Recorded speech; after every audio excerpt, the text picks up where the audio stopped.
Assalamualaikum warahmatullahi wabarakatuh. Apa kabar semua? Perkenalkan, kami dari kelompok 7 Dorsum Sela.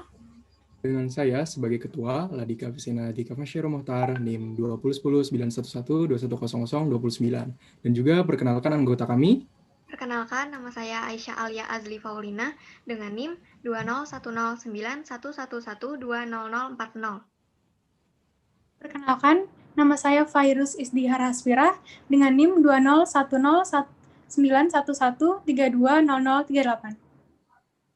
Perkenalkan, nama saya Fahrina Amelia dengan NIM 2010911220005. Perkenalkan, nama saya Irfan Bagaskara Aryatri Swardana dengan NIM 20109113111. Kenalkan, nama saya Nurlaili Santi Azizah dengan NIM 2010911320007. Perkenalkan, nama saya Rifai Azwar dengan NIM 2010911210055.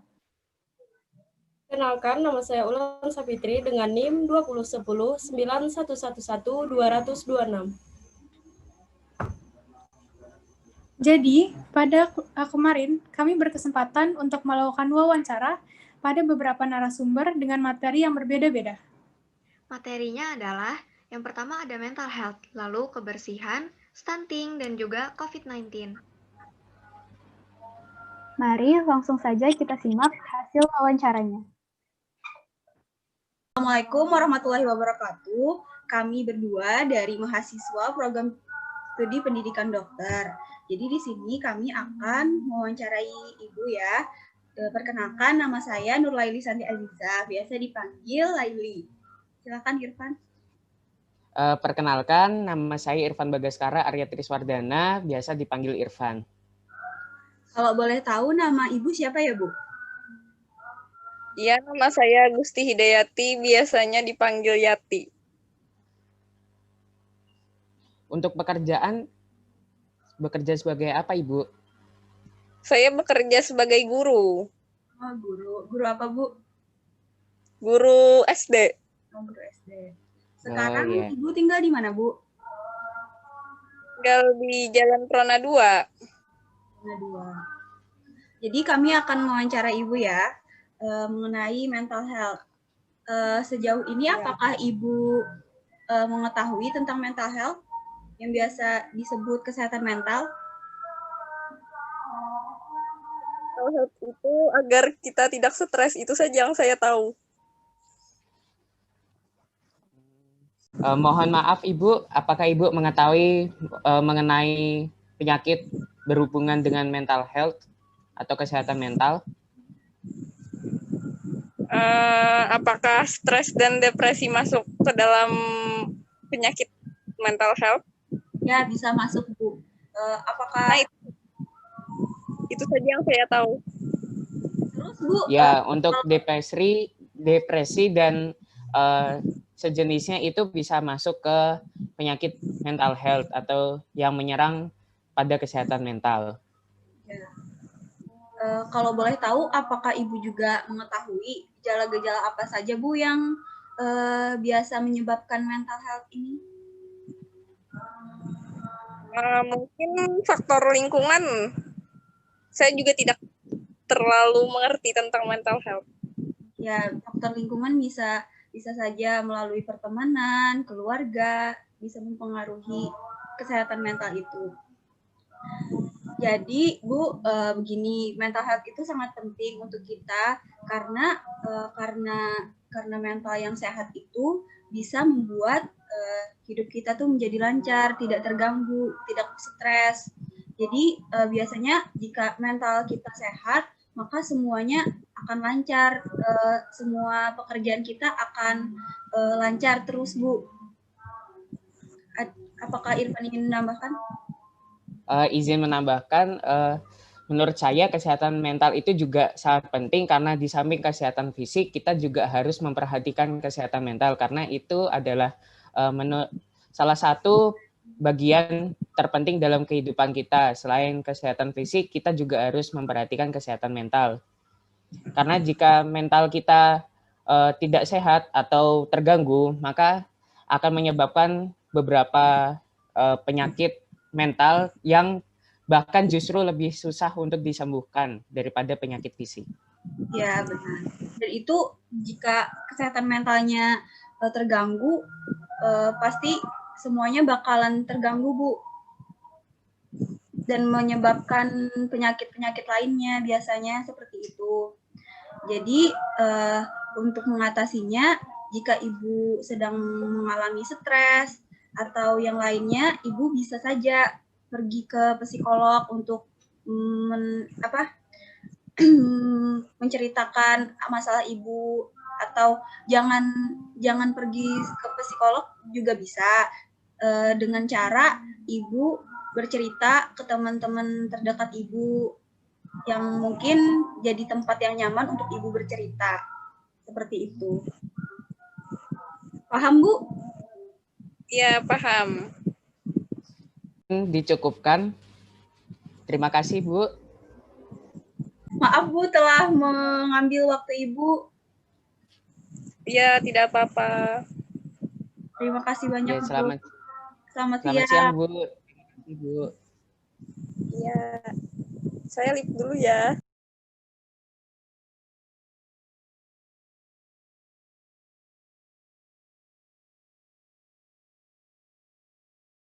Assalamualaikum warahmatullahi wabarakatuh. Perkenalkan, nama saya Fahrina Amelia, NIM 20109111220005 dari kelompok 7 Dorsum Sela. Perkenalkan, nama saya Fairuz Isdihar Hasfirah dengan NIM 2019113200038 dari kelompok 7 Dorsum Sela. Perkenalkan, nama saya Raden Rauladul Hayati dari IPB University, jurusan Ilmu dan Teknologi Pangan. Baik, di sini kami akan mewawancarai Saudari Ruli. Kami ingin mengetahui apa pendapat Saudari mengenai kebersihan. Baik, kepada Saudari Ruli, apakah bisa kita mulai sekarang? Ya, boleh. Baik, di sini kami akan mengajukan beberapa pertanyaan mengenai kebersihan. Pertanyaan pertama, bagaimana menurut Anda kebersihan itu? Kebersihan itu kayak sangat penting gitu ya. Kebersihan kan artinya tuh bebas dari kotoran, seperti debu atau sampah, hal itu, terus juga bebas dari sumber penyakit. Itu sih menurut saya kebersihan itu. Dari kebersihan itu, kalau bisa saya simpulkan, itu tuh tidak kotor ya. Kemudian yang kedua, seberapa penting kebersihan itu dalam kehidupan kita? Pastinya penting banget ya kebersihan itu, soalnya juga ada kata orang kan kayak kebersihan bagian dari iman. Berarti itu kebersihan itu penting banget kan, apalagi dalam masa pandemi COVID-19 seperti ini, itu sangat penting banget karena membantu kita untuk mencegah kita dari virus-virus penyakit seperti itu. Berarti itu penting banget. Baik. Mungkin pertanyaan selanjutnya bisa dilanjutkan pada teman saya. Jessica, silakan. Baik, untuk pertanyaan selanjutnya, bagaimana cara Saudari Ruli dalam menerapkan kebersihan? Kalau saya sendiri ya, kebersihan itu caranya itu dengan membuat reminder di diri sendiri ya. Contohnya kayak nggak buang sampah sembarangan, terus nggak menghasilkan kotoran-kotoran sekitar kita, terus kayak kalau misalnya ada kotoran tuh langsung dibersihin kayak gitu. Macam hal-hal kecil seperti itu sih kalau menurut saya. Baik, berarti dengan mulai dari memperhatikan hal-hal kecil ya. Selanjutnya, pertanyaan selanjutnya, menurut Saudari Ruli, apakah lingkungan sekitar Saudari sudah cukup dalam menjaga kebersihan? Kalau di sekitar saya sendiri, karena mungkin saya sudah paham ya kebersihan itu seperti apa dan betapa pentingnya kebersihan itu tuh, saya sudah mencoba untuk menjaga kebersihan di lingkungan sekitar saya, dan menurut saya di sekitar saya sudah cukup bersih. Saya sudah mulai membiasakan diri untuk membersihkan hal-hal yang kotor dan tidak, dan dengan saya tidak menunda-nundanya dan tetap menjaganya tetap bersih. Seperti itu. Baik, terima kasih untuk Saudara Ruli. Sangat bagus jawabannya. Nah, jadi dapat kita tarik kesimpulan bahwa menjaga kebersihan dapat dimulai dari menjaga kebersihan diri. Nah, menjaga kebersihan diri ini sangatlah penting untuk menjaga kita tetap sehat, nah, serta untuk mengurangi resiko terjadinya penularan penyakit untuk diri kita sendiri maupun untuk orang-orang terdekat kita. Nah, jadi penyakit ini bisa menyebar, penyakit bakteri berbahaya ini bisa menyebar melalui kontak langsung maupun tidak langsung. Kontak langsung ini seperti bersentuhan dengan orang yang terinfeksi, serta kontak tidak langsung ini seperti memegang barang yang sudah terkontaminasi atau sudah terinfeksi. Nah, apalagi sekarang kan pandemi COVID-19, nah berarti kita harus tetap terus menjaga kebersihan kita. Nah, bisa dimulai dari cara yang paling efektif dan paling sederhana, yaitu dari menjaga kebersihan diri kita sendiri. Nah, menjaga kebersihan diri sendiri ini bisa dimulai dari mandi dengan air bersih dan sabun, lalu gosok gigi pagi dan malam, sering mencuci tangan, serta sering mengganti spray dan mencuci pakaian. Karena kebersihan itu sangatlah penting. Nah, jadi kalau misalkan habis dari jalan-jalan nih, udah ketemu banyak orang, serta udah kemana-mana, nah itu jadi jangan langsung tiduran atau langsung rebahan gitu kan di tempat tidur, tapi ganti baju dulu, mandi dulu biar bakterinya atau virusnya nggak menyebar sehingga kebersihan kita tetap terjaga. Nah, mungkin untuk Saudari Fakhrina ingin menambahkan, silakan. Ya, terima kasih Jessie. Benar sekali, kita memang harus menjaga kebersihan diri, apalagi di masa pandemi ini. Dan selain menjaga kebersihan diri, kita juga harus menjaga kebersihan lingkungan, karena menjaga kebersihan lingkungan merupakan tanggung jawab kita. Kondisi lingkungan yang bersih merupakan cerminan hati yang bersih yang diterjemahkan dalam tingkah laku kita. Karena itu, dalam rangka menjaga kebersihan lingkungan, salah satu upaya yang bisa kita lakukan adalah dengan peduli dengan lingkungan sekitar kita, kemudian membuang sampah pada tempatnya, dan selalu ikut serta membersihkan lingkungan. Tanggung jawab kebersihan lingkungan itu tidak hanya kita bebankan kepada petugas kebersihan lingkungan, tetapi kita juga harus ikut serta dalam membersihkan lingkungan itu. Lingkungan yang bersih dan sehat tentu tak akan tercipta bila kita tidak berperan aktif atau kita masa bodoh dengan kebersihan, atau dengan hanya mengandalkan petugas kebersihan. Nah, jadi benar-benar peran kita itu sangat diperlukan untuk menjaga kebersihan lingkungan sekitar. Ya, itu Jessie, sekian dari aku.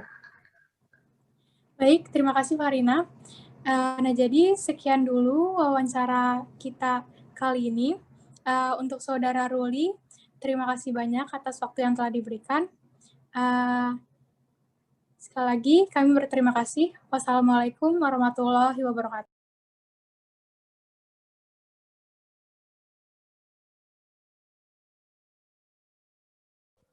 Assalamualaikum warahmatullahi wabarakatuh.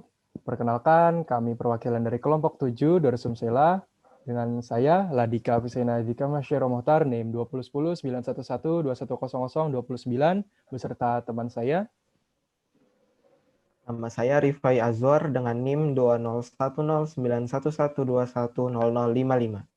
Nah, pada kesempatan ini kami akan memberikan edukasi tentang stunting. Sebelumnya, kami izin memperkenalkan dulu untuk narasumber kami, dipersilakan. Baik, terima kasih. Perkenalkan, nama saya Muhammad Rehan Firdaus, umur saya 15 tahun dan saya seorang mahasiswa. Baik, dengan Mas Rehan Firdaus. Mas Rehan Firdaus sendiri, apakah mengenali apa itu stunting? Tidak tahu. Jadi, ya baik Mas. Jadi kami di sini, Dorsum Sela akan membawakan topik mengenai stunting.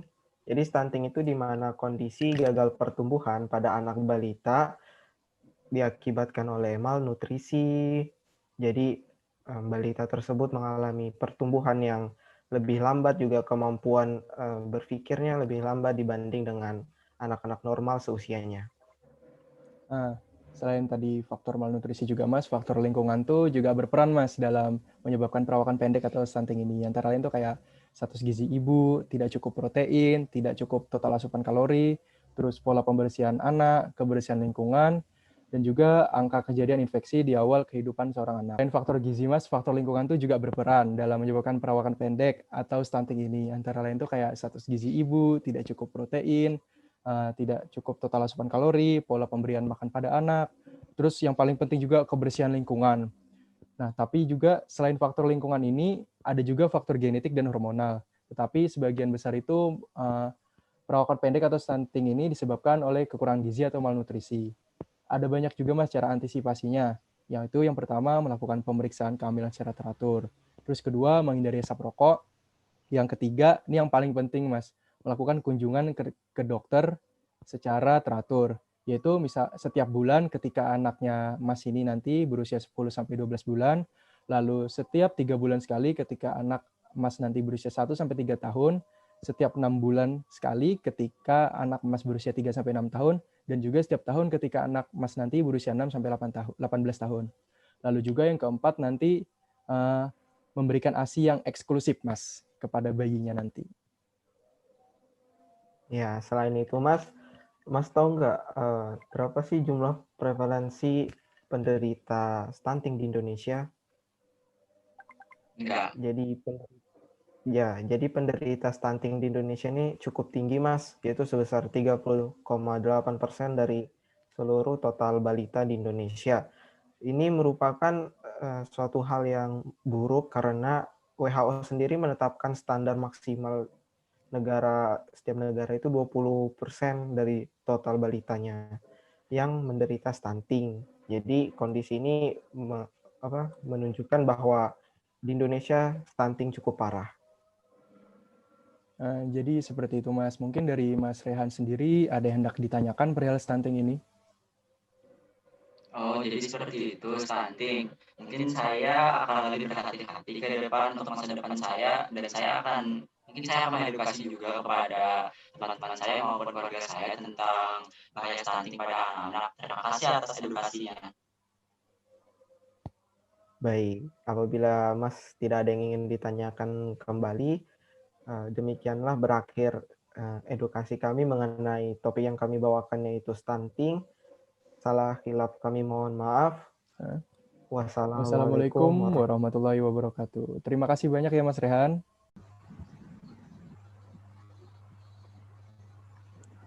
Baik. Assalamualaikum warahmatullahi wabarakatuh. Waalaikumsalam warahmatullahi wabarakatuh. Baik, jadi perkenalkan, nama saya Aisyah Alia Azli Faulina dengan NIM 201091111200040 dari kelompok 7 Dorsum Selai. Saya di sini bersama dengan teman saya. Perkenalkan, nama saya Ulsa Fitri dengan NIM 2091111200026 dari kelompok 7 Dorsum Sela.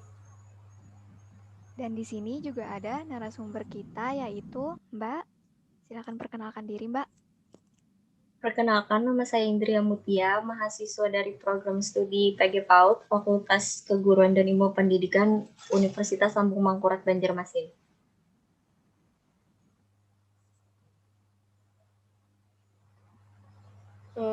Baiklah, di sini kami akan mensosialisasikan tentang COVID-19.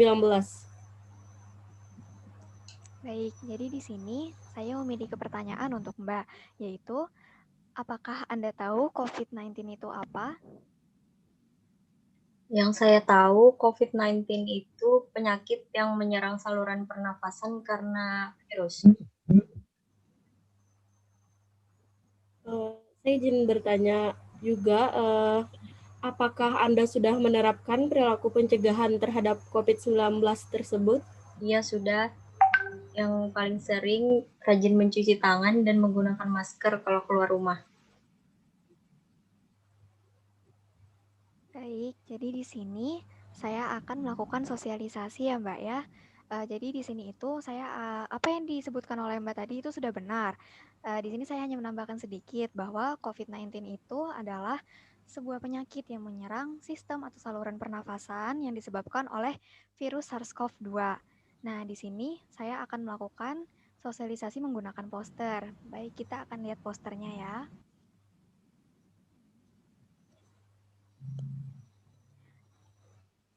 Apa sudah terlihat posternya? Ya, sudah. Nah, jadi di sini itu ada yang pertama yaitu mencuci tangan dengan sabun. Seperti yang sudah Anda lakukan itu sudah benar. Jadi di sini cara mencuci tangan yang baik dan benar dapat dilihat melalui edukasi-edukasi lain yang berada di internet juga banyak. Di situ terlihat bagaimana cara mencuci tangan yang benar, yaitu selama 60 detik dengan cara-cara tertentu. Lalu di sini ada makan makanan bergizi. Nah, di saat wabah seperti ini sangat penting bagi kita untuk menjaga pola makan kita, juga menjaga apa yang kita makan. Nah, lalu di sini penting untuk menjaga kebersihan lingkungan. Nah, di sini apakah lingkungan Anda sudah bersih dan nyaman gitu, Mbak? Alhamdulillah sudah. Nah, di sini sangat penting untuk menjaga lingkungan agar kita juga terhindar dari penyakit selain dari COVID-19 ini. Lalu ada rajin berolahraga. Di sini kita harus tetap melakukan olahraga walaupun masa pandemi seperti ini. Minimal mungkin 15-30 menit dalam seharinya. Lalu jangan lupa untuk menggunakan masker saat beraktivitas di luar rumah karena sangat penting untuk kita melindungi bagian saluran pernafasan yaitu hidung kita dan mulut apabila mungkin kita batuk atau bersin, jadi tidak menyebarkan ke orang lain juga.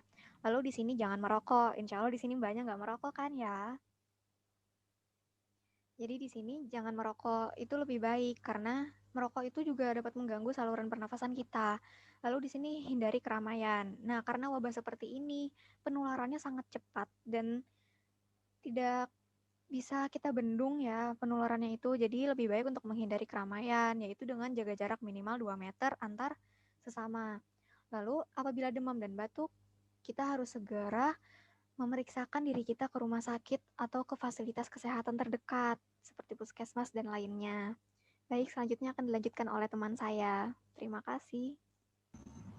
Saya akan melanjutkan sosialisasi dari teman saya, yaitu tentang gejala dari COVID-19 dulu yang pertama ya. Untuk gejalanya sendiri itu gejala yang paling umum itu seperti demam, batuk kering, kelelahan.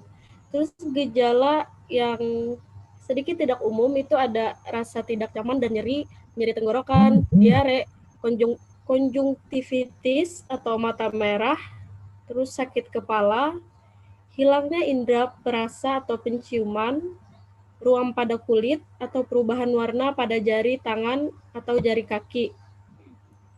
Terus ada juga yang dapat tertular itu melalui biasanya itu melalui percikan air liur yang dihasilkan saat organ yang terinfeksi batuk, bersin atau menghembuskan nafas.